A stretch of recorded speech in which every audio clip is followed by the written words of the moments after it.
ನಮ್ಮನ್ನ ಅಯ್ಯೋ ಅಂತಾರೆ. ನನ್ನ ಮೊಮ್ಮಕ್ಕಳು ನನ್ನ ಸೊಸೆನೂ ಎಲ್ಲ ಹಾಕ್ಬಿಟ್ಟಾನಪ್ಪ. ನಾನು ಎಲ್ಲ ಹಾಕ್ಬಿಟ್ಟು ಸಾಯಲ್ಲ ನಾನು. ನನ್ನ ಹಿಂಗೆ ಸಾಕು ಮಾಡಬಾರ್ದು ಅವಳಿಗೆ.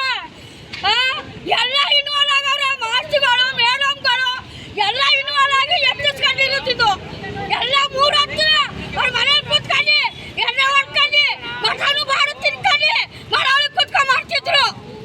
ಅಕ್ಕಪಕ್ಕದವರ ವಿಶ್ವಾಸ ನಂಬಿಕೆ ಗಳಿಸಿ ಅವರ ಹೆಸರಲ್ಲಿ ವಿವಿಧ ಶ್ರೀಶಕ್ತಿ ಸಂಘಗಳು, ಸ್ವಸಹಾಯ ಸಂಘಗಳು, ಮೈಕ್ರೋ ಫೈನಾನ್ಸ್ಗಳಲ್ಲಿ ಸಾಲವನ್ನು ಪಡೆದು ಕೋಟಿಗಟ್ಟಲೆ ಹಣದೊಂದಿಗೆ ತಾಯಿ ಮಗಳು ಪರಾರಿಯಾಗಿರುವ ಘಟನೆ ಮಂಡ್ಯ ನಗರದ ಹೊಸಹಳ್ಳಿಯಲ್ಲಿ ನಡೆದಿದೆ. ವಂಚಕ ತಾಯಿ ಮಗಳ ನಡೆಯಿಂದ 50ಕ್ಕೂ ಹೆಚ್ಚು ಬಡ ಕುಟುಂಬಗಳು ಬೀದಿಗೆ ಬಿದ್ದಿವೆ.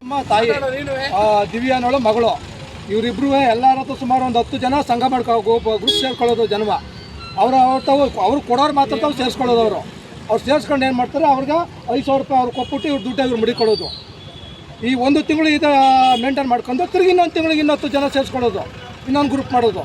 ಆ ಥರ ಎತ್ತಿಸ್ಕೊಂಡು ಸುಮಾರು ಒಂದು 25 ಸಂಘ ಮಾಡಿರೋದು. ಮಂಡ್ಯದಲ್ಲಿ ಎಷ್ಟು ಸಂಘ ಇವೆ, ಆ ಒಂದು ಸಂಘದಲ್ಲೂ ದುಡ್ಡು ಬಿಟ್ಟಿಲ್ಲ. ಎತ್ಕೊಂಡವ್ರೆ.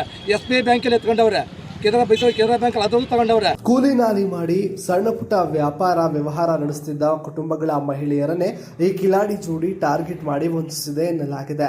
ಇನ್ನು ಈ ಘಟನೆ ಸಂಬಂಧ ಮೋಸ ಹೋದವರು ಪೂರ್ವ ಪೊಲೀಸ್ ಠಾಣೆಗೆ ದೂರು ನೀಡಿ ಆದಷ್ಟು ಬೇಗ ತಾಯಿ ಮಗಳನ್ನ ಪತ್ತೆ ಹಚ್ಚುವಂತೆ ಮನವಿ ಕೂಡ ಮಾಡಿದ್ದಾರೆ.